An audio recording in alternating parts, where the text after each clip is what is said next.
colaboración con el Ministerio de Cooperación, su programa Hablamos de Europa, también en el horizonte de la presidencia española de 2023.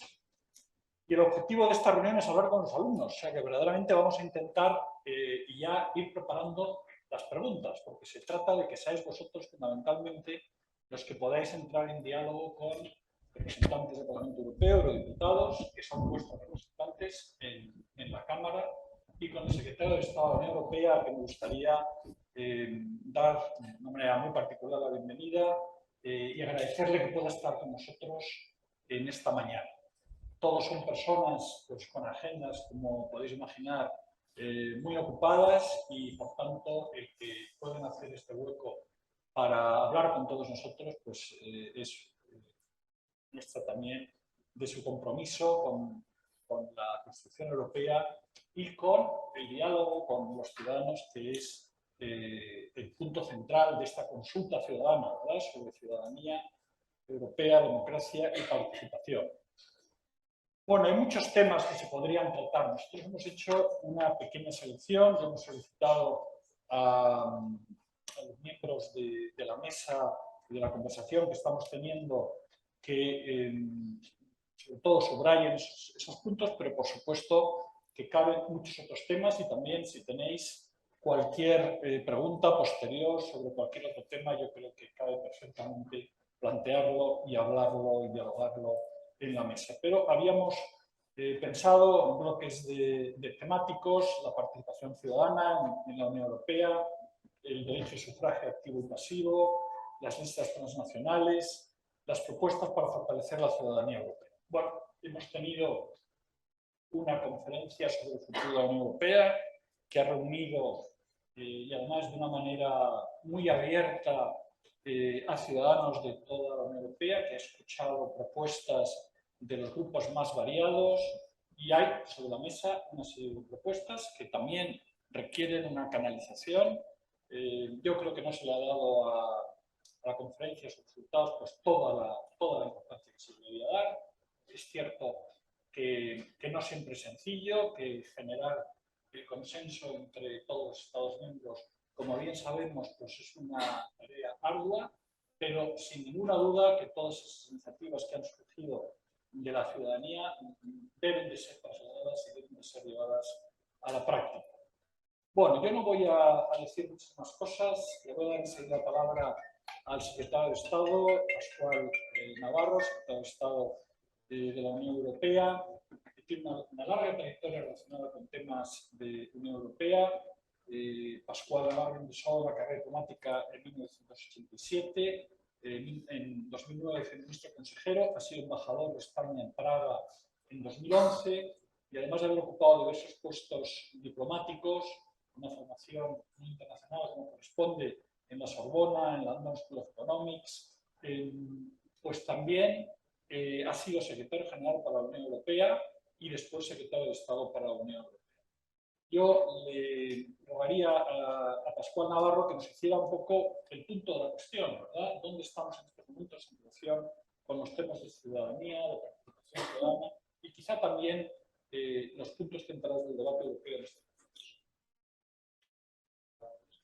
Desde ahí, perfecto.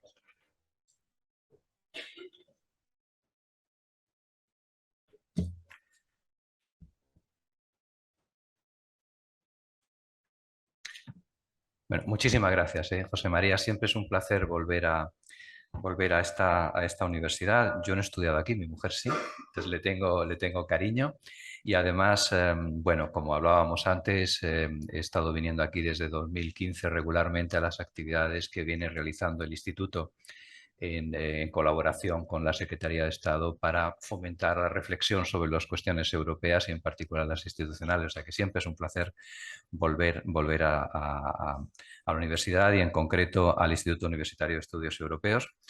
Y te agradezco que hayas organizado este debate sobre la ciudadanía europea, la democracia y la participación, que es uno de los asuntos que más nos interesa en el Ministerio, en la Secretaría de Estado, de cara bueno, a lo que va a ser nuestros trabajos durante la presidencia española del año que viene y es algo que nos interesa muchísimo.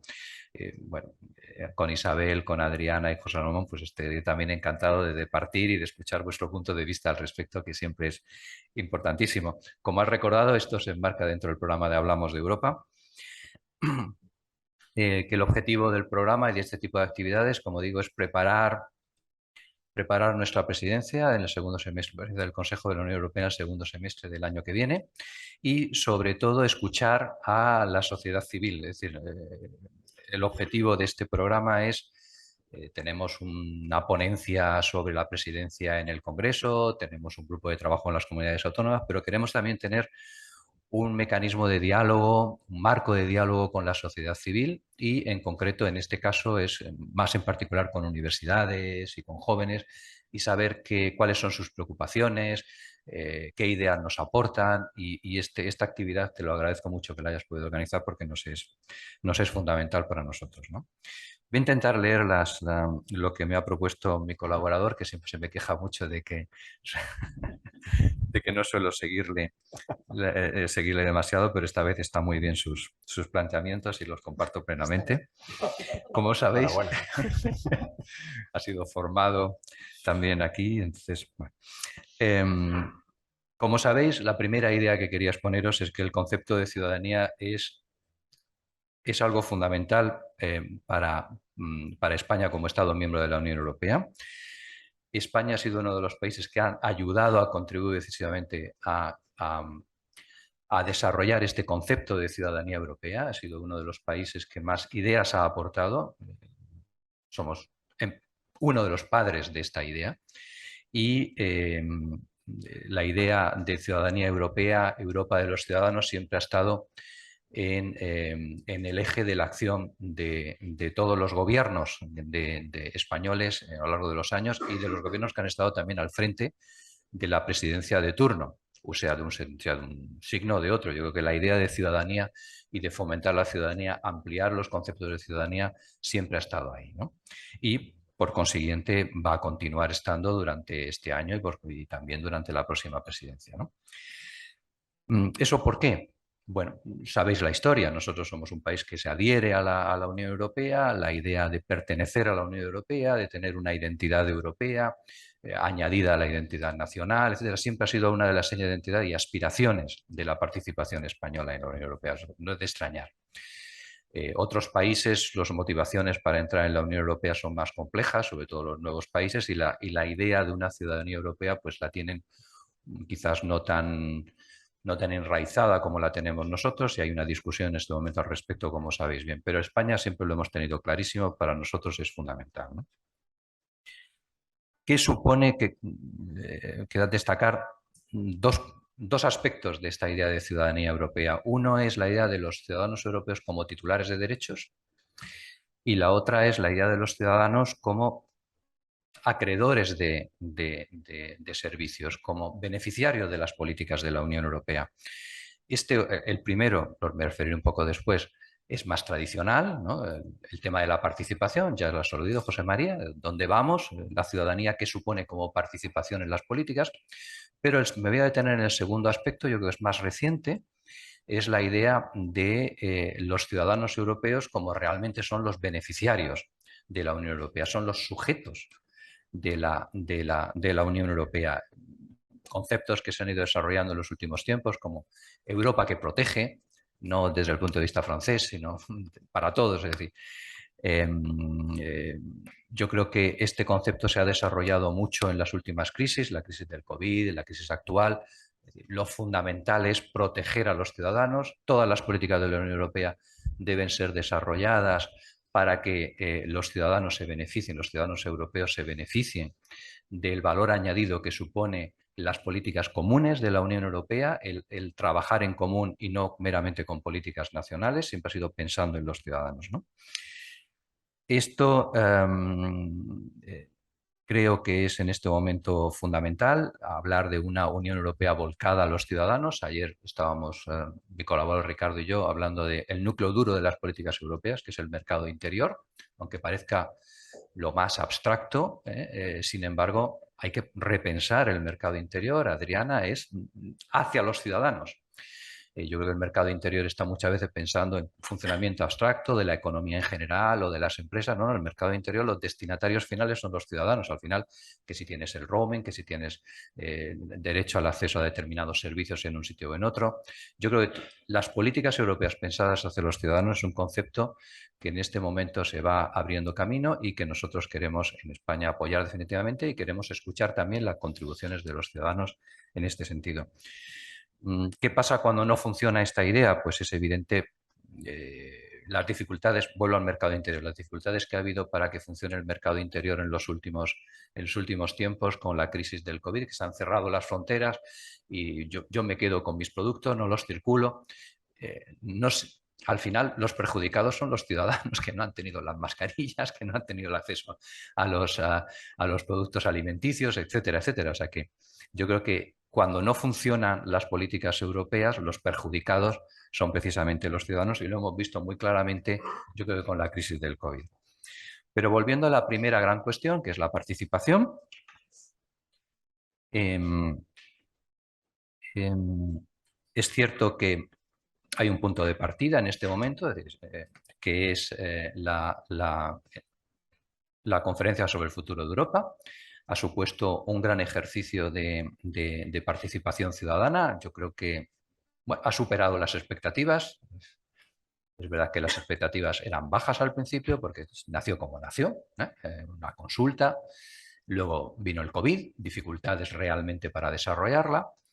Pero al final el resultado, las recomendaciones, es muy positivo. Es decir, yo creo que al final las conclusiones y las recomendaciones finales es un buen ejercicio.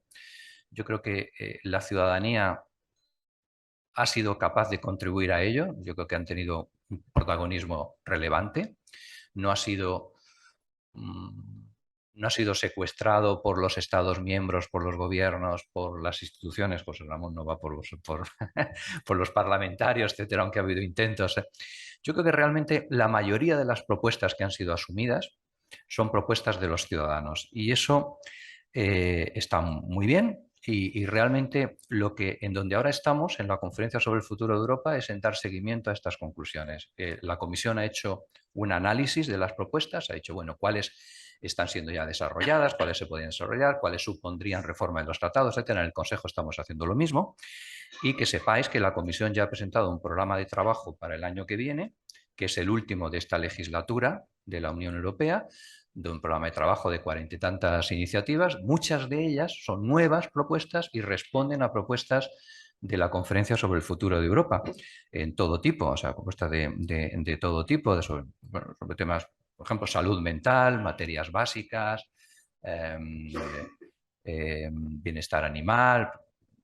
No estaba previsto en el programa de trabajo, pero lo ha incorporado, ¿no? Lo cual, bueno, nos hace relativamente felices porque supone que tendremos más trabajo en la presidencia española para sacarlas durante nuestra presidencia, porque lo que espera la Comisión es que nosotros las lleguemos a aprobar, ¿no?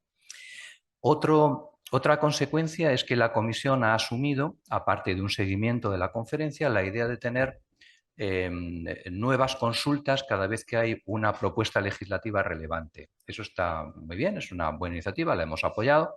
Entonces volverá a haber consultas ciudadanas específicas siempre que haya una propuesta clave que afecte particularmente a la vida de los ciudadanos, ¿no?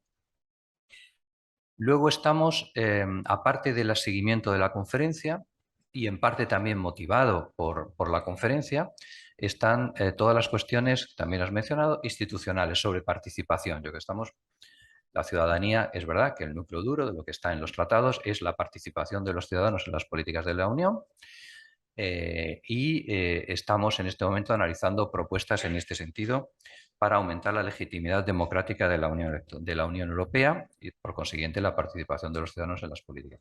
¿En qué estamos en este momento? Bueno, como sabéis, estamos en una serie de propuestas para modificar la legislación electoral europea.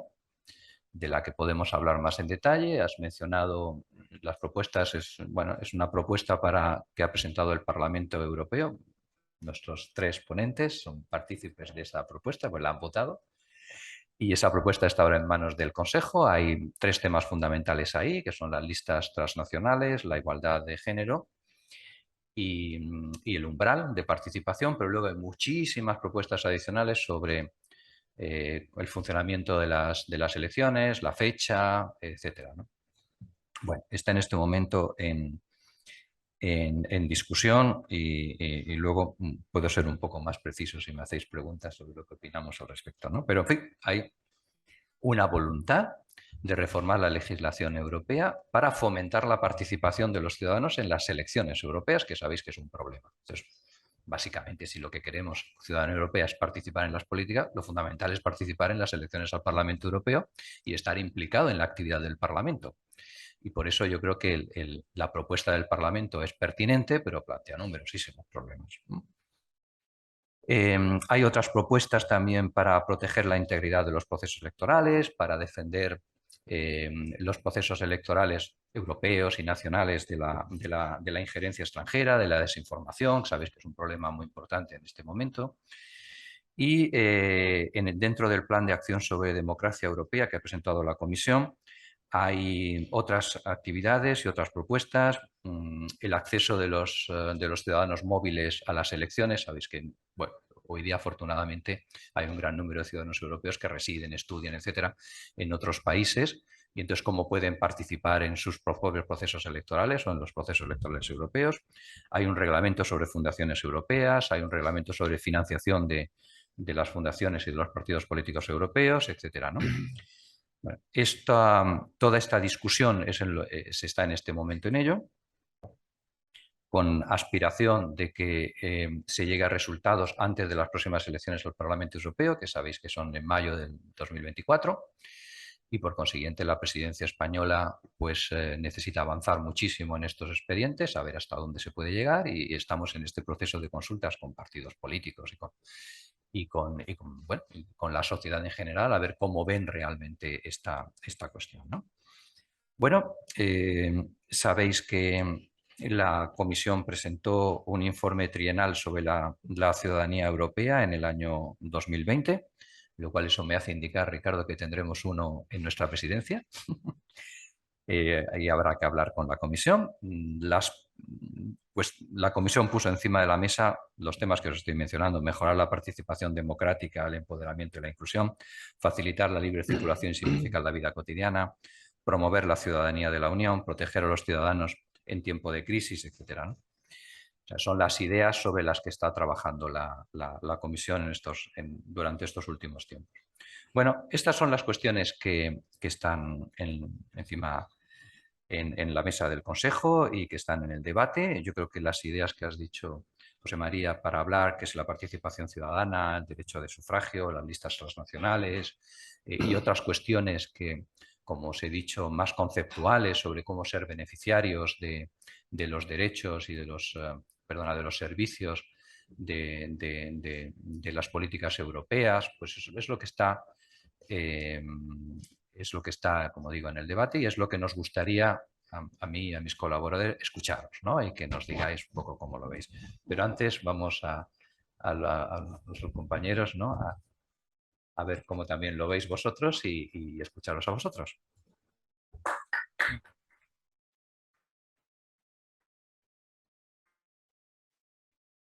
Gracias por darnos el todo el Estado por esta introducción, que nos marca muy bien el tema y los temas que queremos tratar. Bueno, como veis, tenemos 3 eurodiputados, representantes de 3 grupos políticos: el Partido Popular Europeo, el NIU, el Partido Socialista Europeo. Como siempre, en el Instituto queremos hablar y tener un diálogo lo más abierto posible, lo más transversal posible.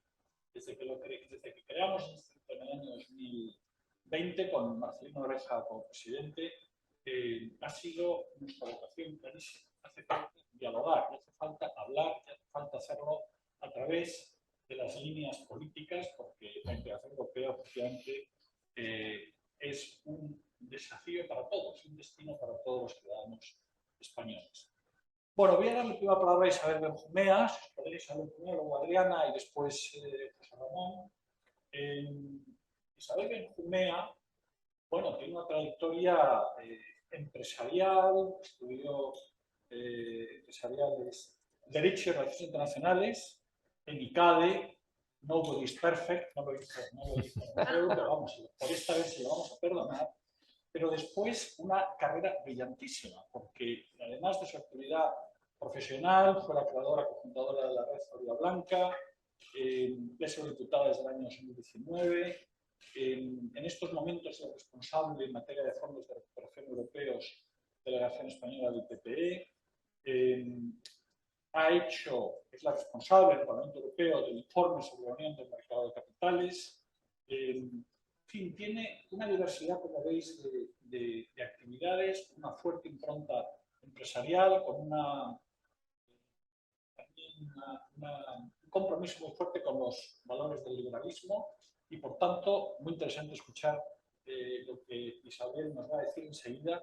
Puedes hablar de lo que te apetezca dentro de este marco muy amplio que hemos fijado y que después nos va a permitir hablar con los alumnos. Pues muchísimas gracias, José María, por esta invitación. Muchísimas gracias a la Universidad del CEU, que efectivamente nadie es perfecto, no estudié aquí, pero siempre me he sentido muy vinculada a esta universidad, siempre ha tenido la amabilidad de invitarme a muchas de sus actividades, así que muy agradecida por la invitación, encantada de estar acompañada por el secretario de Estado y por mis compañeros eurodiputados, y sobre todo agradeceros a todos los que estáis aquí en víspera de un puente, con ganas de hablar sobre Europa, con ganas de hablar sobre los desafíos y las oportunidades a los que tiene que hacer frente el proyecto europeo. Yo, después de la introducción que ha hecho el secretario de Estado y que creo que da pie a muchas preguntas y que encantada de participar, pues en estos primeros minutos pues me gustaría también hacer un poco el diagnóstico de, en mi opinión, dónde está ahora mismo el proyecto europeo,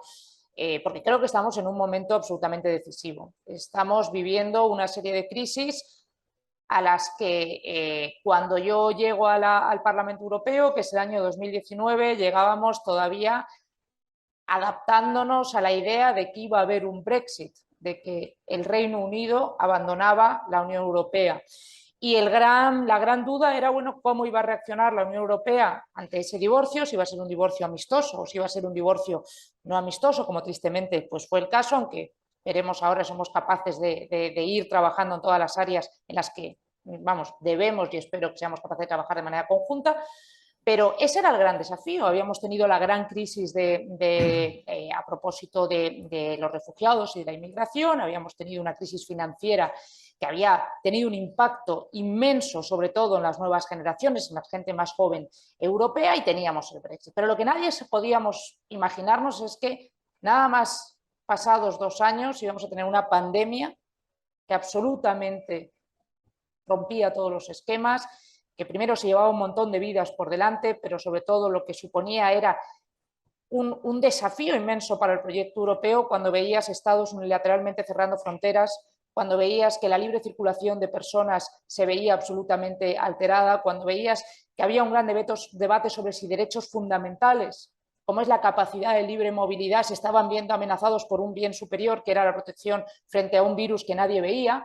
Veías además un cierre forzoso de la actividad económica, con unas consecuencias sociales inmensas, y por lo tanto Europa tenía que reaccionar y reaccionar ante esa pandemia. Y además, y ahora vuelvo a la reacción frente a la pandemia, además tenemos un desafío inmenso, que es la invasión ilegal de Rusia en Ucrania, que viene cuando estamos todavía reaccionando frente a los efectos de la pandemia. Estamos intentando recuperarnos de lo que han sido los efectos de la pandemia. Nos estamos ahora mismo en un escenario en el que Europa, la Unión Europea, es protagonista indispensable en esa recuperación económica a la que tenemos que dar forma para recuperarnos de lo que todavía son los coletazos del golpe inmenso que fue el COVID, y también tenemos una Europa que ha tomado un papel absolutamente determinante en defensa de las democracias liberales, defensa de los valores democráticos de la Unión Europea,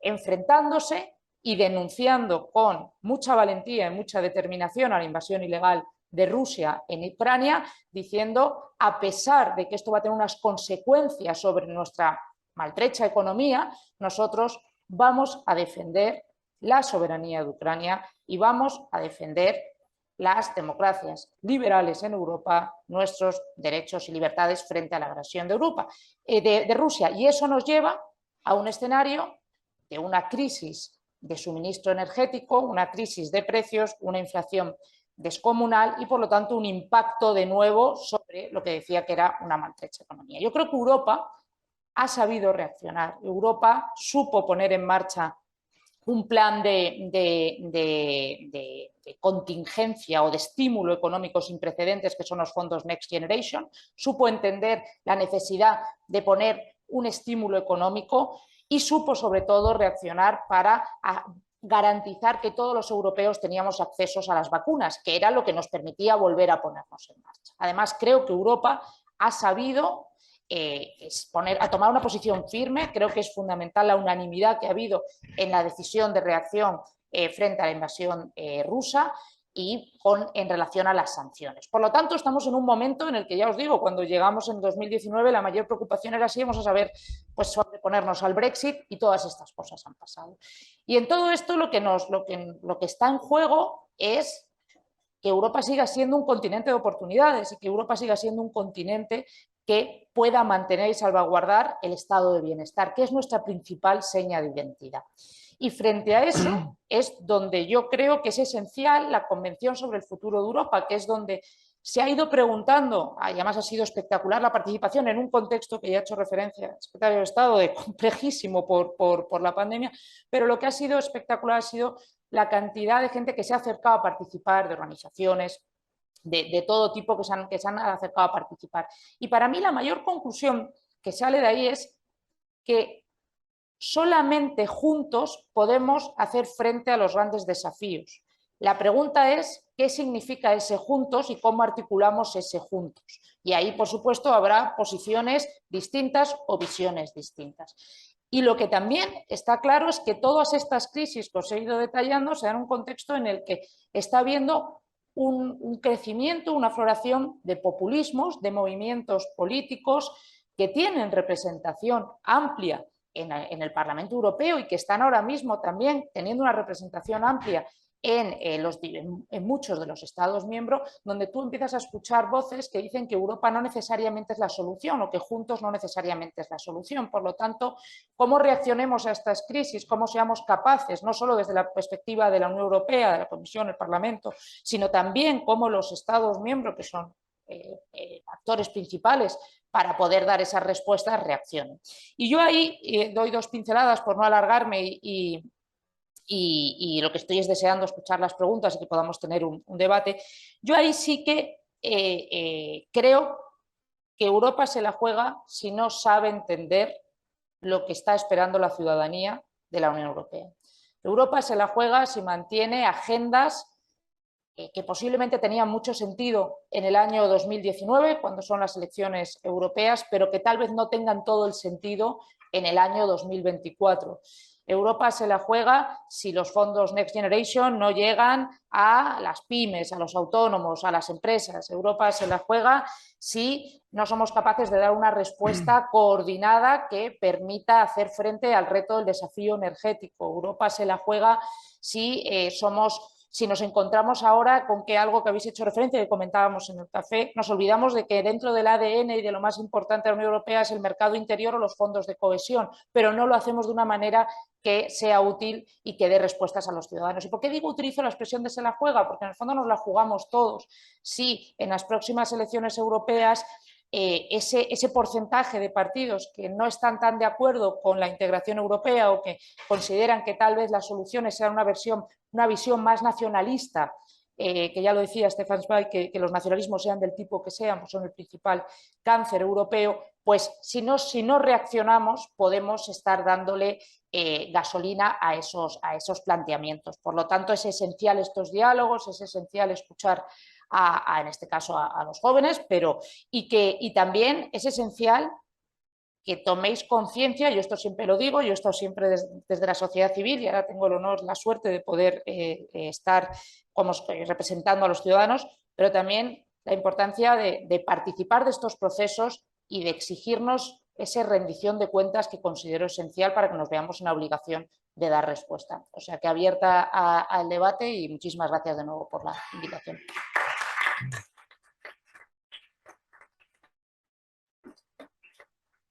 Muchas gracias, Isabel. Y ahora Adriana, otra diputada con muchísima personalidad, que le agradecemos mucho que esté aquí, ya ha participado anteriormente en algunos de los debates. Bueno, Adriana se define a sí misma como nacida en Pamplona, economista, navarra y amante de la lectura. Yo creo que son tres identidades muy claras, sobre todo el amante de la lectura, o de Navarra también.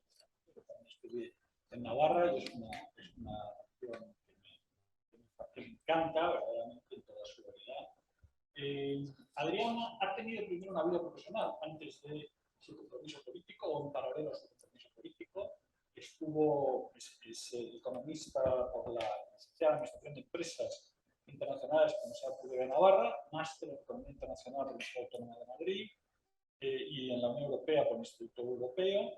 Empezó trabajando como asistente de investigación en el Gran Instituto Elcano y después fue asesor fiscal corporativo en KPMG, consultora de riesgo senior en Onega Consulting, consultora de riesgo senior en KPMG y, en paralelo, secretaria de Política Internacional del Partido Socialista de Navarra, PSOE, secretaria de Política Internacional de Juventudes Socialistas de España y en el Parlamento, pues, lógicamente, muy activa, miembro de la Comisión del Mercado Interior, miembro de la Comisión Especial sobre la Pandemia y miembro de una serie de delegaciones en Magreb, la Comisión de Industria, Investigación y Energía, relaciones con Estados Unidos, Asamblea Parlamentaria de la Unión del Mediterráneo y el Intergrupo sobre Inteligencia Artificial y Digital. Bueno, eso de ser amante de la lectura le llevó, entre otras cosas, a tener el premio Joaquín Pascal al mejor orador de debate en 2012. ¿Por qué he resaltado todos estos aspectos? Porque, como veis, es una trayectoria profesional perfectamente asimilable por los estudiantes de la Universidad de San Pablo CEU. Un compromiso con la cosa pública, una buena preparación profesional y académica y después pues una actividad parlamentaria tan interesante como es la del Parlamento. Bueno, Adriana, después de esta presentación, como verás, me vas a regalar algo, pero bueno. Bueno, en primer lugar, muchísimas gracias a la Universidad por la invitación, al CEU, también por la colaboración del Ministerio de Exteriores en este tipo de actos e iniciativas que yo creo que son fundamentales por dos cuestiones. En primer lugar, porque a nosotros como diputados nos ayudan, ¿no? Nos ayudan porque es una de las cosas que creo que más input, con más ayudas recibimos para intentar entender también qué sensaciones, qué impresiones tenéis hoy en día de la Unión Europea, ¿no? Porque es muy fácil meternos en el carril cada uno de su trabajo diario y a veces podemos intentar perder la perspectiva, ¿no? Este tipo de encuentros creo que en ese sentido son fundamentales. Y también por el momento en el que este acto tiene lugar, ¿no? Han dicho tanto Isabel como el secretario de Estado que venimos de una reflexión que desde mi punto de vista no comienza solamente en las elecciones europeas, pero que sí que venimos de dos situaciones que han hecho a la Unión Europea hacer una catarsis interna en dos aspectos muy importantes, ¿no? Primero, y lo ha explicado Isabel, y yo me voy a centrar más en lo que viene, por eso voy a intentar cambiar un poco mi intervención en la parte del análisis de cómo la Unión Europea reacciona al COVID, una salida totalmente diferente a la crisis financiera del año 2008. Y en segundo lugar, porque sí, una de las sensaciones que yo tengo actualmente en el Parlamento Europeo es que las decisiones que allí tomamos cada vez importan más. Y eso es importante. Eso es importante porque notamos que entonces estamos haciendo una Europa tangible. Los últimos datos de los Eurobarómetros, por ejemplo, nos dicen que la participación ciudadana, y España es uno de los países que más participación ciudadana y más interés despierta por los temas europeos, va increciendo, ¿no? Y eso creo que también es como consecuencia, en primer lugar, porque los medios de comunicación ya están empezando a entender que la cosa europea importa. Creo que es importante también esa labor que tenemos que hacer con los medios de comunicación de que tienen que estar presentes en Bruselas. Yo el lunes pasado estaba en una cena con empresas españoles que están presentes en Bruselas y una de las cosas que les decía es: tenemos que ser conscientes de que si no estáis en Bruselas parece que no existís. ¿no? Y eso es a todos los niveles. Yo creo que uno de los grandes éxitos que ha conseguido España en los últimos años ha sido la creciente presencia que tenemos en las instituciones europeas a todos los niveles. Cada vez el eje franco-alemán está perdiendo más fuelle, lo estamos viendo por ejemplo con la crisis energética, en el que la posición de España está también cada vez marcando una posición política al conjunto de la Unión Europea, y eso en definitiva es influencia. Y la influencia lo que hace es que también la Unión Europea sea más escuchada, ¿no? Creo que posiblemente igual también tiene que ver que una mujer por primera vez esté presidiendo la Comisión Europea, una alemana del Partido Popular, que creo que también tiene una forma mucho más dinámica y más política de llevar los mensajes políticos de la Comisión, ¿no? Posiblemente si hubiésemos preguntado sobre el conocimiento que había del anterior presidente de la Comisión Europea, era mucho más inferior a lo que es hoy el de la presidenta Ursula von der Leyen. Eso también nos da un mensaje que es que Europa importa y cada vez importa más. Y yo, por daros un dato, y ahora ya hablo un poco de qué es el reto que tenemos por delante, el 70% de la legislación que nosotros aprobamos en Europa os afecta en el día a día. Por lo tanto, la pregunta es, ¿cómo si el 70% de lo que nos afecta en el día a día es tan importante y nos afecta tanto, cómo no le damos más importancia a la que tiene, ¿no? Y yo aquí vuelvo a hacer una reflexión sobre el papel de los medios de comunicación, porque creo que es importante, y a mí me gustan este tipo de foros, y posiblemente algunos tengáis vocación política, que pongamos el valor al servicio de lo público, ¿no? Desde la administración y también desde la política, también desde los partidos políticos. Y ese servicio de vocación pública también tienen que hacerlo ver los medios de comunicación. Si los medios de comunicación únicamente abren sus titulares, sus telediarios, con las guerras internas o con los debates que hay en el Congreso de los Diputados y no hablamos de la incidencia real que estamos haciendo en las políticas reales, pues también ya lleva un poco a esa denostación que está viendo en la política, ¿no? Pero, ¿dónde estamos y qué está haciendo ahora mismo la Unión Europea? Y en concreto me quiero centrar en el rol del Parlamento Europeo. Venimos a una conferencia del futuro de Europa, que yo creo que ha sido muy importante, en donde todavía no podemos evaluar la incidencia que va a tener. No la podemos evaluar porque la resolución que se aprobó el 9 de mayo de este mismo año tendremos que ver si nosotros nos la creemos y si la implantamos. Hay más de 30 medidas concretas y acciones políticas que podemos llevar a cabo. Para que os hagáis una idea, se habla de medidas concretas en cambio climático, en digitalización, en derechos fundamentales, en la propia gobernanza de las instituciones europeas, que en papel quedan muy bien, pero si no las implementamos no sirve absolutamente de nada. Eso en un marco geopolítico que me vais a permitir que diga que cada vez hace que Europa tenga más valor y debamos estar más orgullosos del continente al que pertenecemos, ¿no? Un mercado interior con más de 450 millones de ciudadanos, porque la semana pasada veíamos, por ejemplo, el Congreso del Partido Comunista de China, y veíamos que son dos modelos totalmente opuestos, ¿no? La Unión Europea, y lo vemos como consecuencia de la crisis, y yo que estoy en un comité especial sobre la recuperación en el que estamos analizando qué hemos hecho mal durante la pandemia y cómo podemos mejorar para futuras pandemias. Os pongo un ejemplo muy claro, por ejemplo, en lo que está la Unión Europea y el Parlamento Europeo trabajando ahora mismo. La Agencia del Medicamento tiene que ser modificada, las burocracias tienen que reducirse manteniendo siempre los límites de la seguridad. ¿Tiene la Unión Europea que tener más competencias en gobernanza sanitaria? Porque la Unión Europea ha sido capaz de coordinar una crisis sanitaria, ojo, sin ningún tipo de competencia, las competencias son de los Estados. Otro de los debates que estamos teniendo también y las reflexiones que debemos tener y que nos afectan a todos, ¿no? ¿La Unión Europea está lo suficientemente financiada?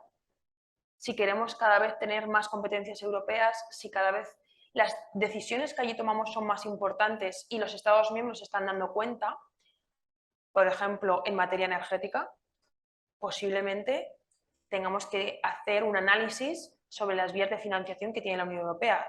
Sabéis perfectamente que la mayor vía de financiación es a través de los presupuestos nacionales, de las aportaciones que dan los Estados miembros, ¿no? España, para que os hagáis una idea, igual el secretario me corrige, creo que da en torno al 0,75%, o sea, es irrisorio para la capacidad que tiene la Unión Europea cada vez de acción, ¿no?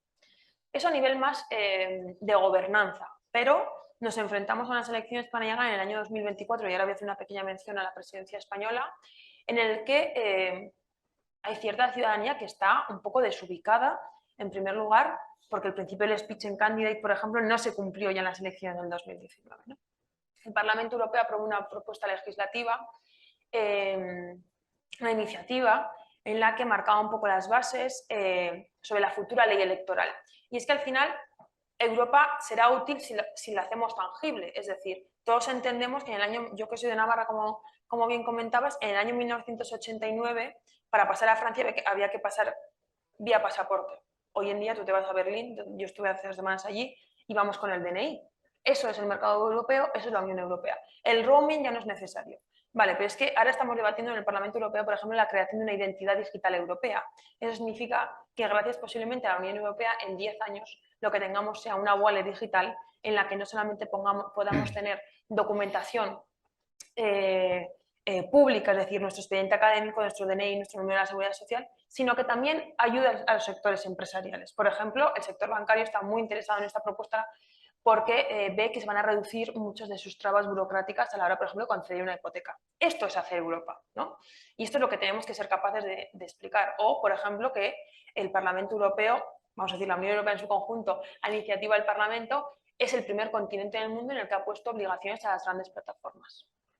Otro de los debates que estamos teniendo y que posiblemente vaya a caer bajo presidencia española es, si nos hemos dado cuenta algo en la pandemia, y ya con esto voy terminando, es que el acceso a Internet hoy en día es algo esencial. Pues en grandes partes de nuestro territorio a nivel europeo, y España es verdad que está bien posicionado, pero todavía quedan también cosas por hacer, no tiene acceso igualitario a Internet. El debate que estamos teniendo es crear una carta de derechos digitales en la que englobemos no solamente las infraestructuras digitales, sino también nuestra capacidad de derechos digitales que tenemos en la red. Y quiero terminar con el dato que, según el último barómetro, afecta más o preocupa más, mejor dicho, a los jóvenes, la salud mental. Me ha llamado la atención. A los jóvenes no les afecta tanto, bueno, les preocupa, que también lógicamente os tiene que preocupar la economía, la empleabilidad que tengáis cuando salgáis al mercado laboral, o lo que está pasando en Ucrania, sino que la salud mental era uno de los grandes problemas que está afectando a la gente joven y lo estamos viendo como consecuencia, por ejemplo, de la pandemia. A esas son las respuestas que tiene que dar la Unión Europea, y solamente si hacemos ese tipo de cosas y si se comunican bien, creo que Europa realmente tendrá un papel importante, ¿no? Por último, 2 retos que yo creo que tiene la presidencia española. El otro día me decían en un seminario que estuve en Bruselas que el éxito de las comisiones, de las presidencias, se miden al kilo por el número de expedientes que consigues cerrar bajo la presidencia, ¿no? Creo que es un gran error. La ciudadanía no está a cuántos expedientes legislativos cierra un país bajo su presidencia rotatoria, ¿no? Creo que tenemos que mandar mensajes mucho más claros. Por ejemplo, Francia en eso fue muy exitosa lanzándose la autonomía estratégica, un pilar sobre el que hoy en día la Unión Europea está haciendo un tsunami legislativo, la ley de chips, la estrategia industrial de la Unión Europea, que en definitiva es para lo que estamos aquí y creo que para lo que la gente quiere que trabajemos, ¿no? Así que yo espero que no sea el primer encuentro que tengamos, sino que también, pues bajo la presidencia española, creo que va a ser decisiva, es la última gran importante previa a las elecciones del año 2024, y también, pues eso, el primer chequeo, el primer examen lo veremos si realmente la gente joven se implica por Europa y entiende lo que significa en las elecciones de mayo del 24.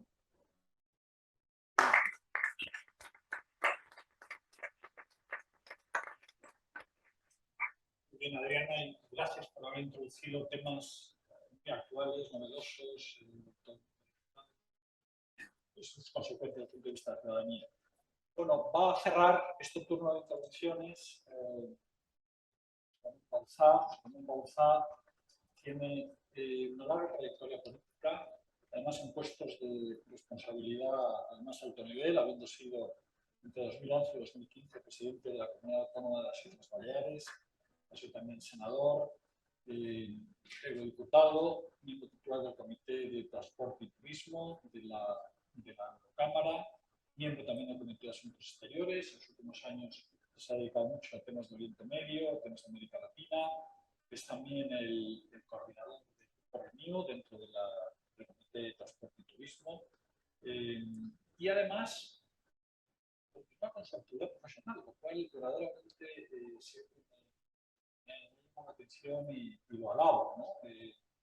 Es farmacéutico y es reservista del ejército, cosa que también lleva a gran honor. Bueno, muchísimas gracias por estar aquí y tienes la palabra. Pues muchas gracias, José María, muchas gracias a todos y permitidme que me autoponga una cosa en mi currículum, que lo puedo poner aquí, soy ex-CEU. Yo estudié farmacia en el CEU. Entonces he pasado muchos años por aquí delante, no iba a través de Julián Romea, lo comentábamos antes, a Juan 23, que era donde teníamos nuestras instalaciones y las prácticas. Nosotros teníamos teórica y práctica, y las prácticas nos íbamos a Montepríncipe, cuando Montepríncipe era incipiente y algunos empezábamos a abrir lo que era el ámbito académico allí del CEU en esas instalaciones. Con lo cual es un doble honor y orgullo el hecho de estar hoy aquí entre vosotros. Se hablaba de participación ciudadana. Para participar en algo te tiene que interesar. Si no, si quieres ir al cine, miras la cartelera. Si no, si quieres ir a comprarte un móvil o quieres ir a comprar una prenda de vestir, miras cuál es la oferta, cuál es la demanda, qué es lo que te atrae. Si queremos que la gente participe en Europa, no podemos esperar que la gente llegue sola a eso tan complicado, tan raro, tan extraño, tan lejano, tan abstracto, tan serio, tan riguroso y tan aparte de ese mundo que fijaos hasta qué punto llega, que nosotros en Bruselas llamamos la burbuja. Es decir, nosotros mismos consideramos que vivimos en la burbuja de Bruselas. ¿Cómo vamos a hacer atractivo esto a nadie? Es imposible. Es simplemente imposible. Entonces tenemos que romper muchos moldes. Tenemos que romper muchas estructuras. Hay que romper esos clics y esos clacks de las instituciones europeas, Consejo, Comisión, Parlamento, que a veces no sabes ni cómo funcionan hasta que no llegas allí. Y os lo decimos nosotros, que se supone que es lo que sabemos. ¿Cómo narices vamos a llegar a vosotros si no somos atractivos? ¿Verdad? Pues porque lo estamos haciendo mal. Estamos todo el día pensando en la teoría. Estamos todo el día pensando en que de Europa, nosotros que estamos allí, que la conocemos porque hemos llegado, todo el mundo sabe lo que pasa. ¿Cómo vamos a promocionar Europa si desde los Estados miembros ni se promociona? Yo soy un gran defensor de Europa, europeísta al máximo, no más que ninguno de los que estamos, pero como el que más de los que puede haber. Y como europeísta soy muy crítico, porque lo que no podemos decir es que todo lo que pasa en Europa es perfecto, porque si validamos esa teoría, las cosas que hagamos mal, validemos la imperfección. Lo que tenemos que hacer es positivar aquello que no funciona y maximizar aquello que es un ejemplo de funcionamiento. Y para eso tenemos que ser partícipes todos. La Conferencia Europa es un claro ejemplo de cómo hemos conseguido que eso se participe, pero yo voy a bajar mucho más abajo, mucho más abajo, mucho más abajo, mucho más abajo. Preguntarles a alguien de lo que no está en la calle, está en cualquiera de estas aulas, que os diga algo de Europa. No quién preside, quién nos da, alguna cosilla muy básica, que no sea a lo mejor de derecho. Preguntárselo a uno que está en farmacia, o a uno que está en psicología, que está en periodismo, que está en teleco. Ah, Europa. Pues eso es una cosa que depende de nosotros. Y depende de nuestras propias estructuras, de nuestros propios partidos políticos. ¿Cómo va alguien a estar animado? ¿Cómo va a comprar Europa si muchos partidos políticos ponen a las viejas glorias para que se vayan a Europa? Que ponen a sus compromisos partidistas para que se vayan a Europa. Que ponen las listas de rellenos de aquellos que ya no pueden estar en un sitio de privilegio, pero vamos a pagarte tus favores, tus servicios al Estado, a Europa. ¿Qué atractivo hay para vosotros, para cualquiera, si ve que allí simplemente van? No voy a decir que no vayan los mejores, sino que a lo mejor no se promociona al máximo para que eso sea el verdadero Dream Team. ¿Por qué en las listas nacionales, en las listas autonómicas, y yo soy presidente autonómico y he hecho mis listas, ponemos a los mejores, los que más atractivos tengan, los que más reclamos, los que más votos nos puedan traer? Y Europa Total. Las próximas elecciones del 24, de mayo del 24, no van a ser aquellas del Big Sunday, donde van a ir a votar las locales, las autonómicas y las europeas. Hubo un gran índice de participación, porque los alcaldes, porque los presidentes autonómicos decían, oye, ir a votar y de paso echar la europea. Oye, que esto lo he vivido yo, no lo cuenta otro. No puede ser que desde la base de participación de la elección, que son los partidos políticos, digan, de paso echa la europea. En estas del 24, el año que viene, del mayo del 24, no va a decirse nadie, ningún partido político va a decir, de paso echa la europea. Eso es uno de los principales retos que tenemos que ponernos nosotros a nosotros mismos, desde el punto de vista de la participación de las bases, de las propias estructuras de los partidos, que son las que configuran luego los gobiernos. Porque si no hacemos lo máximo de nosotros, difícilmente vamos a promocionarlo desde arriba. Y pego el salto, rápidamente. Europa ha hecho grandísimas cosas. Bien, estructuradamente, rápido, pero con una solvencia que muchos ponían en duda. Hemos reaccionado de manera rápida e imprevista ante una pandemia, sin ningún tipo de dudas. Gracias a la compra conjunta de las vacunas, por lo dice un boticario, pudimos conseguir, con la aportación de fondos europeos, que los laboratorios pudiesen rebajar, en primer lugar, por una modificación legislativa. A través de la Agencia Europea del Medicamento, por ejemplo, dijimos, oye, lo que habitualmente necesita 10 años de investigación, vamos a hacerlo en 2. En 2, sí, que si no se mueren. ¡Bum! Burocracia. Inyección económica. Compra conjunta. Si no hacemos una compra conjunta, hubiera Estados miembros que hubieran comprado mucho más rápido y a un precio mayor. Por una economía de escala. Y otros más pequeñitos hubieran quedado con lo que quedaba, los restos, y ¿cuánto me quedan? 25 euros. Venga, no. Compra conjunta y universal. Y eso lo hicimos rápido y de una manera extraordinariamente organizada. A la fuerza Orcan. Pero lo hicimos. Hablaba Isabel del movimiento, de la capacidad de movimiento. Oye, en el momento en que empieza la pandemia, todas las barreras fronterizas se cierran. Por una sensación de autodefensa, de autoprotección. Francia cierra, Alemania cierra, nosotros nos cerramos, Portugal cierra.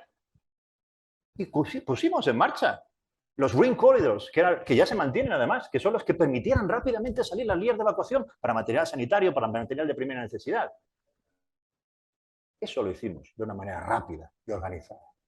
Y fijaos, la reacción de la Unión Europea, de las instituciones europeas. Y pongo el último ejemplo que es un ejemplo manifiestamente exitoso, que es la respuesta de las tres instituciones, de los tres cuerpos básicos, Comisión, Parlamento y Consejo, cómo reaccionan ante la guerra de Ucrania, ante la invasión de Rusia. Yo creo que hay un día que todos guardaremos en nuestras memorias, que es el famoso, exactamente, el 24 día de la guerra, pero también el día en que se convoca ese pleno extraordinario, donde todos, yo creo que todos lo recordaremos. Vaya discursos, empezando por la presidenta del Parlamento, por Roberta Metsola. Vaya discurso, el de Josep Borrell, con el cual a veces que yo no estoy de acuerdo, pero reconozco que es un grandísimo discurso, europeísta. Como todos, entre todos, hicimos y demostramos al mundo que no vamos a cometer determinados errores. La invasión de Crimea en el año 2014 pues fue un error. Obviamente no respondimos, fueron otras circunstancias, otros momentos, pero no podíamos dejar que Putin hiciera lo mismo, porque Putin hace esto precisamente porque piensa que la Unión Europea va a quedarse brazos cruzados, no va a reaccionar conjuntamente, no va a responder el pueblo de Ucrania como responde, no va a haber un Zelensky. Esas son las cosas que definen y que hacen, como decíamos antes, que Europa tenga más relevancia. Y Europa ha tenido más relevancia porque a la fuerza Orcan también. Gracias a Putin, y ligo Europa con una institución que no son las tres propias, pero fijar lo que hubo aquí, la cumbre de la OTAN. Oye, es que se ha producido por primera vez el deseo de dos países, Finlandia y Suecia. Antes de la guerra, antes de la invasión, 1 de cada 4 finlandeses y suecos decían que no querían entrar en la OTAN. Ahora 3 de cada 4, casi 4 de cada 4 dicen que sí, por favor, please. 3.400 kilómetros más de frontera.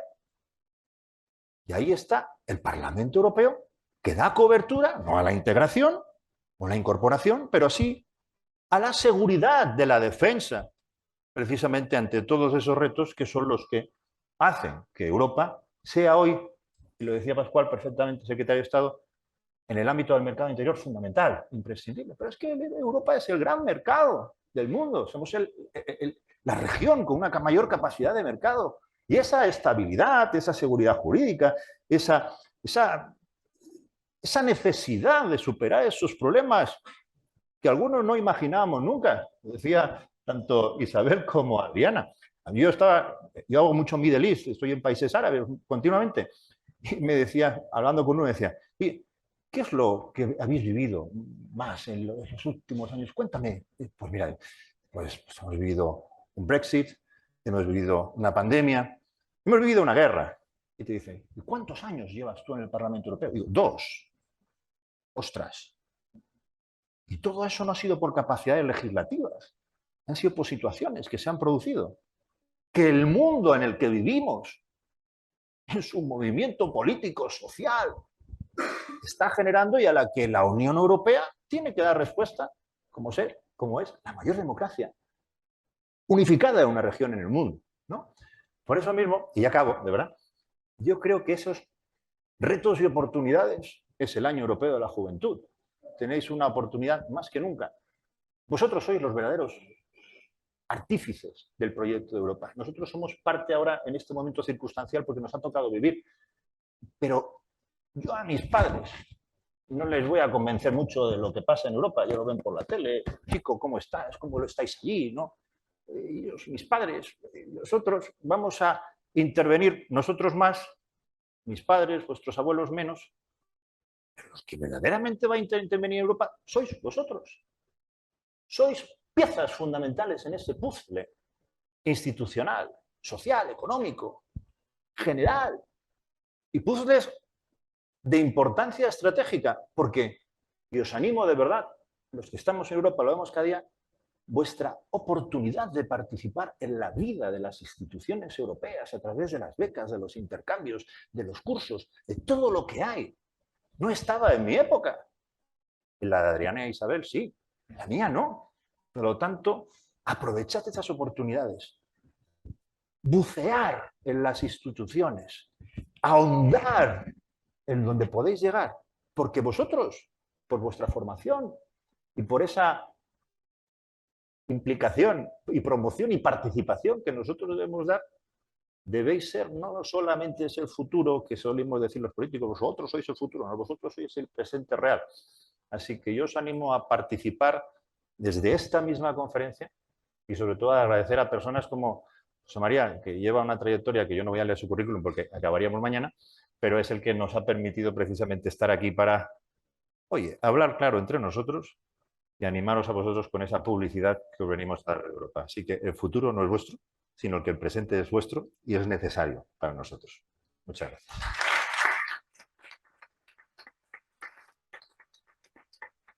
Muy bien, José Ramón. Bueno, pues tenemos exactamente 20 minutos, porque 1:30 el secretario de Estado debe marchar y además es el horario que teníamos previsto.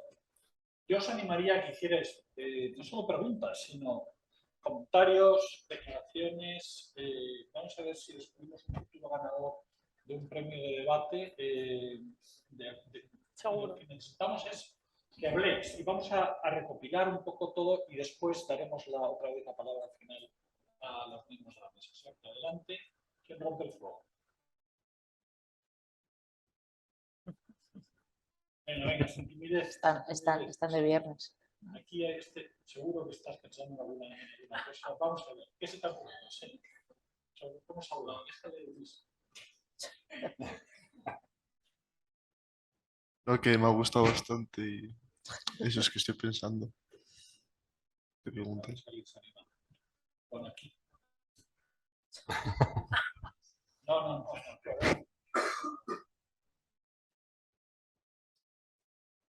Bueno, mi nombre es Álvaro, venimos del Máster de Unión Europea, o sea que hemos escuchado atentamente.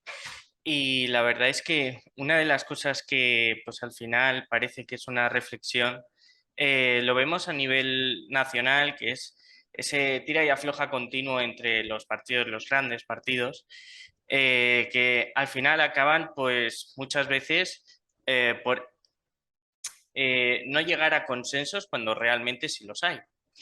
Y eso muchas veces viene dado también por precisamente ese foco mediático que existe sobre, en este caso, el Congreso de los Diputados y en el Senado.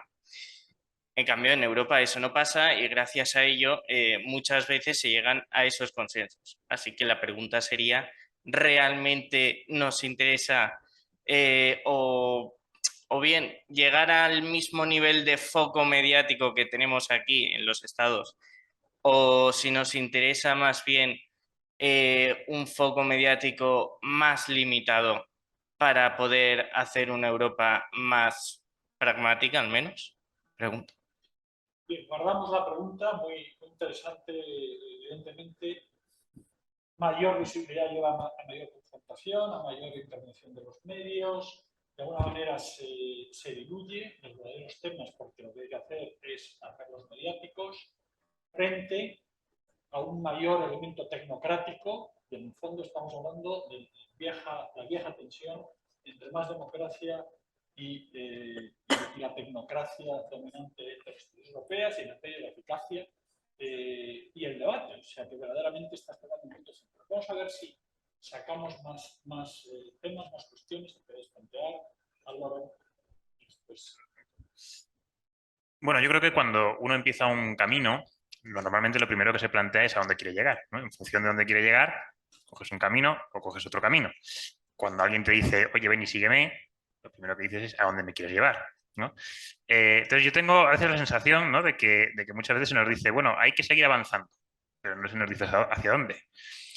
Nos falta más Europa. Bueno, ¿y cuándo habríamos llegado al nivel de Europa que consideremos bueno? Es decir, nos falta un poco que se declare el objetivo de todo el proceso, ¿no? Que a lo mejor nos haría ilusión conocer exactamente hacia dónde estamos yendo. Entonces, yo lo que quería preguntarle a los ponentes, ¿no?, es cuál es el objetivo, cuál es el fin que cada uno se plantea, que sería el que tiene que alcanzar, ¿no?, todo el proceso de integración, ¿no? Hacia dónde vamos, ¿no? ¿Dónde nos están llevando? Cuéntenos a dónde nos llevan. Si quieren que les sigamos, ¿a dónde nos están llevando? Declárenlo. Muy bien, muchas gracias, Álvaro. Bueno, la finalité, ¿no? Otro de los grandes temas que están muy encima de la mesa. ¿Querías plantear una cosa también? Hola, buenas tardes. Pues en primer lugar agradecerles su intervención y cuando hablamos de los jóvenes, como que qué perspectiva tenemos de Europa. Yo al final he estudiado aquí, tengo formación en Derecho y Derecho de la Unión Europea y en la actualidad estoy opositando a administradores civiles del Estado y siempre pregunto a mis compañeros como qué imagen tienen de Europa y todos te comentan, sí, Europa, participan, Erasmus, los programas de prácticas y sí que veo esa identidad que a lo mejor antes no había tanto. Y sí que noto muchísimo el refuerzo de la identidad europea, sobre todo en el tema de la autonomía estratégica, la capacidad que ha tenido Europa en llegar a ese tema de la unanimidad que ha sido imposible en muchas ocasiones respecto a la directiva de protección temporal en materia de refugiados. No obstante, me gustaría mucho preguntar, y que ha sido un tema que no ha salido aquí, es respecto a los fondos Next Generation, los fondos SURE, que en efecto es un precedente en materia en política fiscal en la Unión Europea, y no solo eso, sino también desde el punto de vista en la integración comunitaria. Y en efecto el reto que hay ahora en Europa es esa buena gestión, porque muchos gobiernos, España entre ellos, muchas veces tienen que hacer un gran desembolso de esa cantidad y no se sabe cómo. Y todo ello también en un contexto de duplicación del marco financiero plurianual. Y entonces me surge mucho la pregunta a mí y a muchos compañeros que cómo se hace respecto a este tema de la deuda pública y si va a haber o no va a haber una reforma del pacto de estabilidad y una mayor capacidad que van a tener los países respecto a responder a situaciones de crisis, que sí es lo que se está pidiendo. Eso por un lado. Y luego también me gustaría preguntar sobre que en la Conferencia del Futuro de Europa se habla mucho de la reforma de los tratados y escucho mucho de que no se puede responder a los problemas con las capacidades que tiene Europa. Y en efecto sale mucho el de la unanimidad y si eso se sigue debatiendo. Pues muchísimas gracias. Bueno, no sé si vamos a poder responder todas las preguntas que has hecho, pero has planteado temas tan importantes como el demonio de la unanimidad, los fondos de Next Generation, el tema de los refugiados, que también he sentido, pero el pacto de estabilidad, importantísimo. Vamos a recabar alguna pregunta o comentario más y dejamos a la mesa. A mí me gustaría, bueno, me presento, me llamo Arlinda. A mí me gustaría hablar de un tema bastante más diferente, sobre el reconocimiento de Kosovo. Yo sé la posición que tiene España sobre Kosovo, pero sí que recientemente la Unión Europea ha hecho presión a España, y me gustaría saber si hay alguna posibilidad de que España reconozca Kosovo antes de lo esperado, si hay alguna novedad y cuál es la opinión de cada uno de vosotros. Gracias. Muchas gracias a Linda, que tiene un cierto background de Kosovo, me da la impresión, ¿no? Y por supuesto es un tema muy importante. Además, nos va a permitir que Pascual Navarro, el secretario de Estado, empiece con este...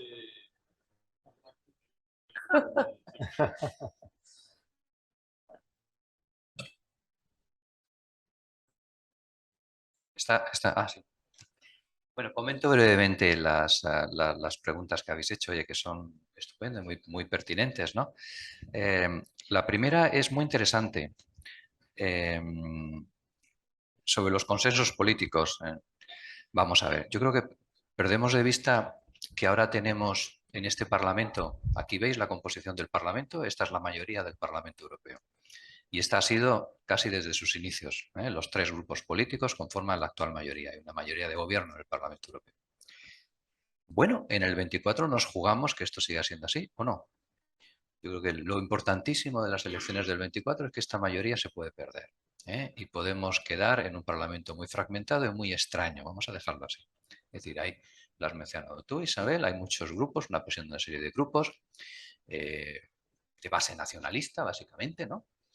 Y esta mayoría, este consenso básico sobre las políticas que actualmente hemos tenido, este apoyo al programa de la Comisión actual, esta respuesta a la crisis, se puede perder y el Parlamento puede caer en una composición en la cual no haya el consenso suficiente para avanzar en estas respuestas que hemos dado a la crisis. ¿Sabéis? Lo mencioné antes claramente. Y eso es lo que se juega en el 24. Es decir, cuando dice José Ramón vamos a votar o no vamos a votar, ese 70% de legislación que nos afecta, que se decide en el Parlamento, se va a decidir con arreglo a unos criterios que va a cambiar mucho la vida de nuestros ciudadanos. Entonces, yo creo que quizás en España y en muchos países no sabemos lo que nos jugamos en mayo del 24, que efectivamente, como no coincide con elecciones municipales y autonómicas, pues muchos no van a ir a votar, por mucho que cambiemos la legislación electoral antes, que yo creo que no se va a poder cambiar. Pero bueno, ahí hay un juego político que es importante, que quizás no muchos son conscientes. Pero bueno, eso quienes tienen que alertar a nuestros ciudadanos son los grupos políticos cuando empiece la campaña, pero falta un poquito para ello. ¿Cuál es el objetivo final del proceso de integración? Quería hacer un comentario al respecto. Aquí hay muchos que yo creo que sois muy afines a la idea federal, ¿no? Y cuál está muy bien, pero yo creo que es bueno, en mi opinión, yo soy un funcionario, ¿no? Aunque sea alto, pero sigo siendo un funcionario. Yo creo que es bueno entender, eliminar un poquito la parte emotiva, que es importante de la parte federal, y entender lo que significa federal. El Conferral. ¿Qué es el Conferral? Es una división de competencias. Entonces, el objetivo final es decidir si se atribuyen más competencias a la Unión para que la Unión tenga un valor añadido a la hora de resolver determinadas cuestiones, es decir, si determinadas políticas se resuelven a un nivel europeo o a un nivel nacional o a un nivel regional, etcétera, y tiene un valor añadido claramente porque, como habéis dicho vosotros, es que es imposible resolver estas cuestiones o no se resuelven. Tú bien lo has dicho, el COVID no se hubiera resuelto, la crisis del COVID, de una manera nacional, o se hubiera resuelto mal, o se hubiera resuelto de una manera que afectaba muy directamente a la vida de los ciudadanos. Se ha resuelto mucho mejor a nivel europeo y, por consiguiente, lo ha dicho Adriana, hay que conferir, el Conferral es el sistema federal, hay que conferir a la Unión Europea más competencias, por mayoría cualificada incluso, si es necesario, en materia sanitaria, porque hemos descubierto que es más, tiene un valor añadido, es más útil, es más práctico y a los ciudadanos les beneficia. Yo creo que ese debate hay que ponerlo en esos términos y saber para qué queremos más Unión Europea, cuál es el valor añadido, y ese es el objetivo. de la integración. Yo creo que, hombre, todos hablamos siempre muy emotivamente, y sobre todo los viejos luthiers de las ideas federales, pero, o en el Parlamento Europeo, algunos, no lo digo por ti, sino alguno de tu colega de grupo, pues se necesita ese factor emotivo. Pero yo creo que es bueno hacer un análisis riguroso de dónde queremos llegar, tienes razón en esos términos, ¿no? Sobre los fondos, yo voy a dejar a Isabel, que es la experta, que responda. Pero una de tus preguntas me afecta más, era el tema de la unanimidad y mayoría cualificada. Yo creo que es un debate que va unido a la reforma. La propuesta que hay encima de la mesa sobre reforma de los tratados, la ciudadanía ha puesto encima de la mesa muchas cosas que le afectan a la ciudadanía. He mencionado yo y Adriana el tema de la salud mental, por ejemplo. Eso le importa mucho más a un ciudadano que la reforma de los tratados. José Ramón tiene razón. Vamos ahora al bar y preguntamos qué te importa más la mayoría cualificada en tema del artículo tal, tal. ¿O crees que debería la Unión Europea poner más fondos para abordar la salud mental de los jóvenes? No nos apostamos una cena, ¿verdad? Entonces, está claro que a lo que los ciudadanos les importa son determinadas cuestiones que les afectan a su vida, y la cuestión de reforma de los tratados para discutir la unanimidad o mayoría cualificada es una cuestión técnica de se alcanzan mejor los objetivos vía cambiando las bases de los tratados para ampliar la mayoría cualificada en determinadas cuestiones, y creemos que la unanimidad hay que superarla en determinadas materias o no, teniendo en cuenta que a pesar de todo en materias de unanimidad se han alcanzado importantes acuerdos, y hay muchos Estados miembros en este momento, bueno, que insisten en mantener el principio de unanimidad e incluso ampliarla. O sea, que tenemos aquí un debate con Hungría bastante curioso. Pero, por otro lado, muchos dicen que sería muy útil alcanzar más rápidamente decisiones por mayoría cualificada, y por consiguiente en cuestiones que afectan a la vida de los ciudadanos muy inmediata, pues sería bueno ampliar la base. Es un debate muy importante, pero que no hay que hacerlo, en mi opinión, abstracto, sino pensar en los resultados que queremos conseguir. Es decir, el tema de la salud mental, ¿sería mejor atribuir más competencias a la Unión, atribuirse a la mayoría cualificada para alcanzar los resultados? Es un debate práctico, que no tan teórico como más mayoría cualificada, porque eso es más integración, porque eso es más Europa y tal. Bueno, sí, pero ¿para qué? Eso tenéis razón los dos, ¿no? Sobre Kosovo, bueno, la posición oficial española es el no reconocimiento de Kosovo, y ahora querría escuchar la opinión de los grupos políticos al respecto, que es muy útil. Parece, Adriana, ¿quieres comentar? Sí, de forma muy breve. Voy a ir como de lo más general a lo más concreto, ¿vale? Mira, no hay nada más difícil en política, pero es la realidad, que gestionar la incertidumbre. Y eso nos ha pasado con la pandemia, ¿no? Por eso ha sido un tema tan sumamente delicado, porque se gestionaba la incertidumbre. Con el proyecto europeo pasa lo mismo. O sea, yo ahora mismo te podría decir que en la creación de la Unión Monetaria se termina el proceso de integración, que tenemos 7 países que quieren entrar dentro de la Unión Europea y con esos 7 se termina. No, no, porque, y más después de esta legislatura en la que hemos aprendido que las cosas sobrevenidas muchas veces son más urgentes que las políticas importantes que veníamos haciendo. Es decir, el discurso de intervención de la presidenta Ursula von der Leyen el 1 de julio del 19, en el que se basan 2 pilares, Pacto Verde, Pacto Digital, en marzo del año 2020 queda totalmente dinamitado por una pandemia mundial.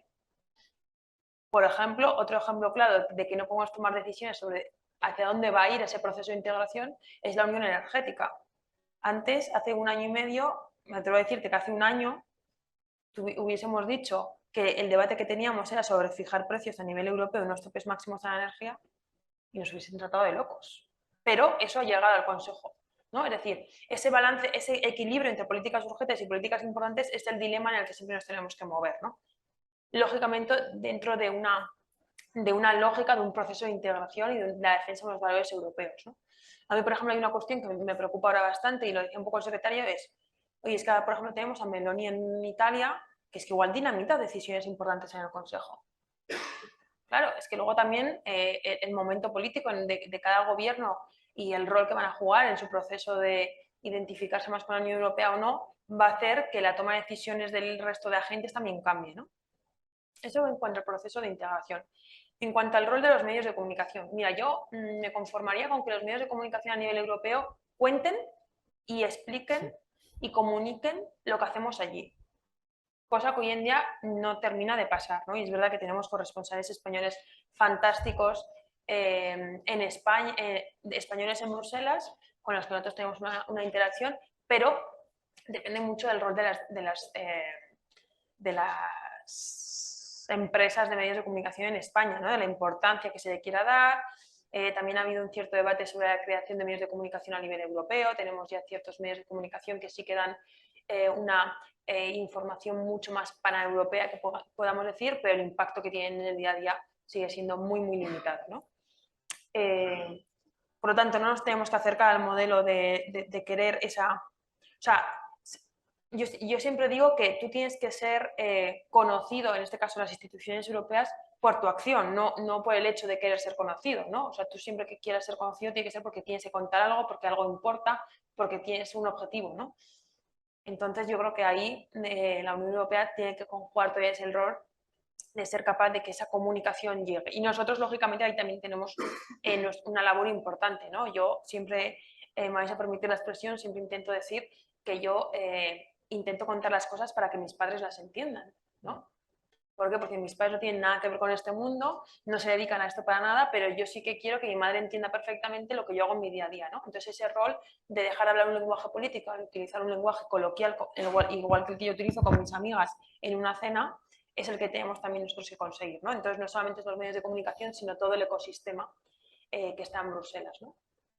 En relación a los fondos europeos, a ver, está claro que la Unión Europea ha conseguido un hito, y yo creo que lo visualizaremos, le daremos más importancia con el paso del tiempo, y es que por primera vez se consiguió llegar a un acuerdo para comprar deuda conjunta y mutualizar deuda y comprar deuda en los mercados internacionales. Eso no había pasado en la historia, eso se consiguió en medio de una pandemia mundial en la que la inestabilidad y la incertidumbre era la mayor de la historia, y ahora el reto está en que realmente ese éxito que conseguimos lleguemos a ejecutarlo, ¿no? Y la ejecución de esos planes de recuperación realmente sean efectivos.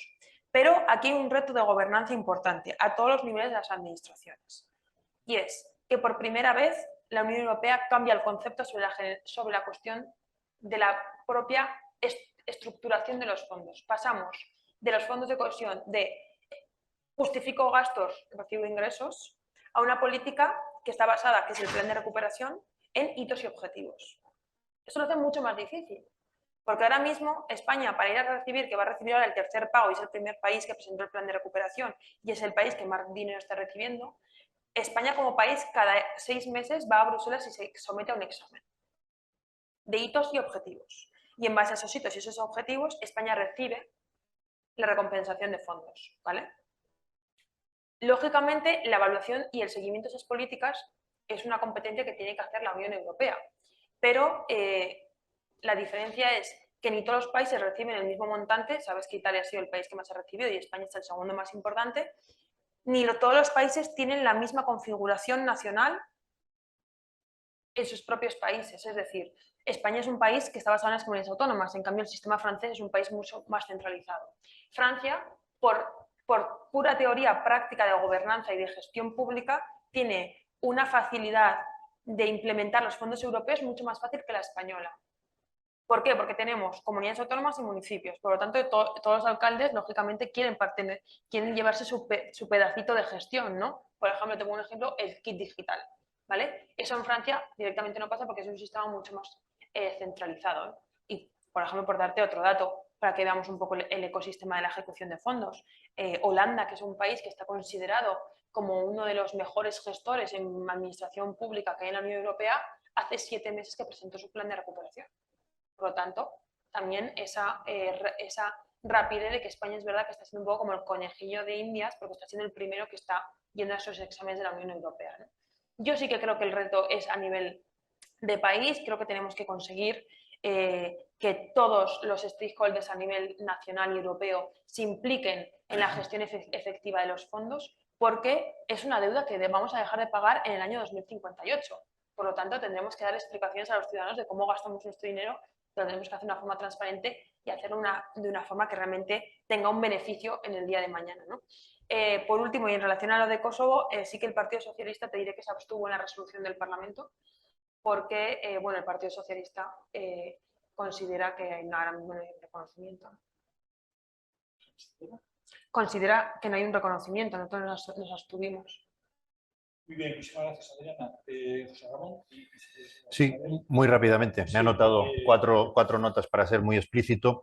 Creo que una de las cuestiones fundamentales que tenemos que tener para esa integridad de Europa es conseguir que los suecos piensen que cuando entra alguien por Marruecos les está pasando a ellos. Si no conseguimos eso, es muy complicado que alguien se integre y reconozca y conozca Europa como sí mismo. Segundo, comentaba sobre el tema de si mejor, más importante o no que entre los medios de comunicación. Cuantos más, mejor. Los medios ayudan, nosotros tenemos que hacer nuestro trabajo, algunos tenemos nuestras propias redes que somos productivos para ayudar, pero si hay algo que yo no me canso de repetir, y estoy convencido que tanto Adriana como Isabel estarán de acuerdo conmigo, es que allí vamos... Lo que importa es España. Y tenemos diferencias ideológicas y hay cosas en las que llegamos más rápido o menos rápido a llegar a un acuerdo, pero lo importante es España. Y vamos a por ello. Y dejémonos de tonterías. No hay fango político. Hay ganas de sacar las cosas adelante. El secretario lo sabe perfectamente. Cuando él viene, precisamente, se reúne con los diferentes grupos y lo hacemos en un ambiente de total honestidad.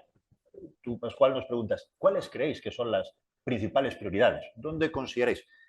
España es lo importante. Obviamente cada uno tiene su línea ideológica y representa una formación política, pero España es lo importante en ese sentido. La gente no entiende, y te lo habla uno que viene desde la política municipal de ser un alcalde, la gente no entiende de competencias. De hecho, le importa cero, le importa un pimiento de quién es la competencia. Lo que le importa al vecino es que su problema se lo arregle el que sea. Alcalde, presidente, ministro, eurodiputado, tengo un problema. Ya os pondréis vosotros de acuerdo en quién es, pero es mi problema. Con lo cual, yo soy muy práctico en eso. Es decir, yo no soy partidario de transferir por transferir. Oye, fijaos lo que ha pasado, el ejemplo, la gracia que hizo Cameron por transferir un problema de partido al pensamiento de la sociedad. Oye, pues dejémonos... Vayamos a lo práctico y solventemos problemas. Que hay que afrontar competencias, obviamente. Si la reflexión de la realidad es que hacemos una mejor gestión conjunta, yo creo que todas las formaciones políticas y las diferentes delegaciones pensarán que eso es lo bueno para los ciudadanos. Unanimidad. Yo soy partidario de cambiar el reglamento de la unanimidad. Partidario porque es que si no es muy complicado. Y las unanimidades para convencer a los que ponen el veto se transforman o se pueden transformar en algunas ocasiones en función de cada uno cómo juegue sus estrategias de negociaciones, en compensaciones. Entonces, claro, yo veto. Oye, sabes que están todos pendientes de mí. Yo veto. Bueno, yo no veto, si tú me das, vamos fuera y te lo cuento. Entonces, yo soy más partidario, lo he visto en la practicidad, que lleguemos a acuerdos de mayorías conformadas con un cierto rigor mayoritario, a evitar esas situaciones que hemos visto como...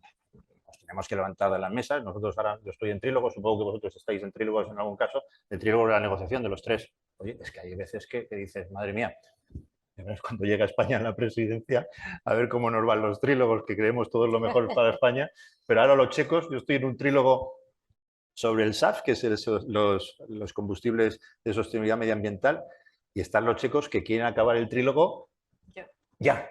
Y están los suecos que dicen, bueno, no tengas prisa que lo acabo yo. Yo espero que no llegue a nosotros porque será un problema menos. Y acabo con dos reflexiones muy rápidas. Los fondos. Adriana comentaba, lo ha explicado extraordinariamente, yo quiero decir un detalle. Los fondos ahora vienen vinculados a reformas. Es decir, cosa que antes no pasaba. Vale, tú tienes dinero, pero tú me has dicho que ibas a reformar esto y esto. A ver, ¿dónde están tus reformas? Bueno, es que yo me he dejado las reformas en casa. Pues cuando las encuentres, te damos el dinero. Había fondos vinculados a ejecución presupuestaria, ejecutados a revisión de proyectos, ejecución a acuerdos de fases temporales, y ahora están los fondos vinculados a reformas estructurales y reformas comprometidas. Y en el caso de Kosovo, yo creo que ahí el secretario de Estado lo sabe mejor que nadie, pero ha habido una posición que se ha mantenido en el tiempo independientemente de las diferentes presidencias de gobierno que ha habido en España. Yo creo que eso también define un criterio de homogeneidad en el cual, independientemente de formaciones políticas, creo que hay una cierta estabilidad. No es mejor ni peor, pero creo que eso es un análisis que requiere profundidad, precisamente porque también hay un acuerdo de las Naciones Unidas, existe la supervisión del Estado administrador, es una cuestión un poquitín complicada, ¿no? Muy brevemente. Muchísimas gracias, Ramón. Yo prometo ser muy breve, que sé que se tiene que ir el secretario. No, pero muy brevemente, una de las cosas buenas de los diputados es que nos dan máximo 1 minuto por intervención en el pleno, 1,5 minutos. No sé, a lo mejor tardo 3, pero no tardo más. Kosovo, la posición del Partido Popular es no reconocer Kosovo y nosotros, y es la posición que estamos manteniendo. Y creo que esto es muy importante, una cosa que ha dicho José Ramón, estas cosas tienen que ser posición de país y hay que tener mucho cuidado con cambiar posiciones unilateralmente que afectan a la posición de país y a las estrategias a medio y largo plazo de país. Por lo tanto, la posición nuestra es el reconocimiento y que estas cosas hay que hablarlas con visión de Estado. Fondos. Me podría pasar 3 horas hablando. Solo 2 ideas, 2 reflexiones. La primera, es muy importante resaltar que se le dio la libertad a los Estados miembros de decidir cómo iban a ejecutar esos fondos, en esa visión que ha dado Adriana, que es correcta, de cambiar totalmente el modelo anterior de los fondos de cohesión. Pero, por lo tanto, cada país decidió cómo lo iba a hacer. No se les impuso a ninguno un modelo. En un país tan descentralizado como es España, que efectivamente tenemos ayuntamientos, comunidades autónomas, diputaciones y gobierno central, es una lástima que no se haya hecho un proyecto de país dándoles la oportunidad a implicarse a todas estas entidades en dar forma a ese instrumento de reparto. No es tarde, estamos a tiempo, se está preparando la modificación para solicitar los préstamos, también para solicitar el extra de dinero que nos van a dar cuando se hizo el ajuste de cuánto se le correspondía a cada estado. Yo espero que de verdad se impliquen a todos y también a empresarios y también a la sociedad civil. Nos jugamos una barbaridad, el plazo es muy pequeño para gastarlo, es un dineral, este tren no va a volver a pasar y desde luego yo no quiero encontrarme en un escenario en que dentro de 10 años, cuando el corte de auditores europea empiece a cuestionar que es una pena que el dinero o no se ha gastado o no se ha gastado de la manera adecuada, y esto aplica a todos los Estados miembros. Es, como bien decía Adriana, la Unión Europea decide endeudarse por primera vez en la historia. Ese dinero hay que devolverlo y si no hemos invertido bien el dinero ahora, vamos a tener muchos problemas para poder devolverlo. Y la deuda es nuestra, pero vosotros vais a vivir más que nosotros posiblemente, por lo tanto vais a tener esa carga. Unanimidad, yo creo que es un debate complicadísimo, que hay que tener muchísimo cuidado con abordarlo. Creo que Europa ha conseguido muchísimas cosas, es decir, todo lo que hasta ahora hemos conseguido con la unanimidad en el Consejo, y creo sinceramente que hay que tener, yo personalmente mi posición es no tocarla, pero desde luego creo que si ese debate se abre hay que abrirlo con muchísimo cuidado, porque puede llevar, tú hablabas de la figura del que le bloquea las decisiones, yo también tengo miedo que si te cargas la unanimidad haya países más fuertes que ganen más poder dentro del Consejo y por lo tanto países con menos presencia pierdan esa capacidad. Pero es un debate complejísimo. Y luego 2 reflexiones. Nunca miedo a que los medios de comunicación estén encima. Pensar que porque no están los medios de comunicación se llegan a consensos, me parece que, en mi opinión, es una visión errónea. Creo que cuanta más visibilidad se dé al trabajo que demos, habrá mejor rendición de cuentas y habrá mayor exigencia a los ciudadanos a nuestra labor. Y yo totalmente de acuerdo con lo que dice Adriana, que por Dios bendito seamos capaces. Y luego nuestra responsabilidad también de ser altavoz de lo que hacemos. ¿Y hacia dónde vamos? En eso consiste la oferta política, es decir, los distintos partidos y distintas opciones, sin saber lo que va a pasar, ofreceremos una visión. Yo soy partidaria de que primero terminemos el proceso actual de integración y luego ya veremos todo lo demás que se puede hacer. Pero vamos, eso cuando lleguen las elecciones, que esperamos que todos participéis y en las que esperamos en las que todos animéis a vuestros amigos a que participen, pues habrá distintas ofertas y ahí tiene que estar reflejado esa Europa que quiere cada opción política. He intentado ser muy breve. Muy bien, pues con esto acabamos. Agradeceros a todos la participación, en particular al secretario de Estado y a su equipo que han estado aquí pacientemente hasta el último minuto. Muchas gracias, yo creo que ha sido muy interesante. Gracias a todos por vuestras preguntas, comentarios, a los 3 eurodiputados, Adriana, Isabel, José Ramón. Esperamos veros muy pronto por esta casa. Gracias a todos, se han dado un gran aplauso. Se lo vamos a dar.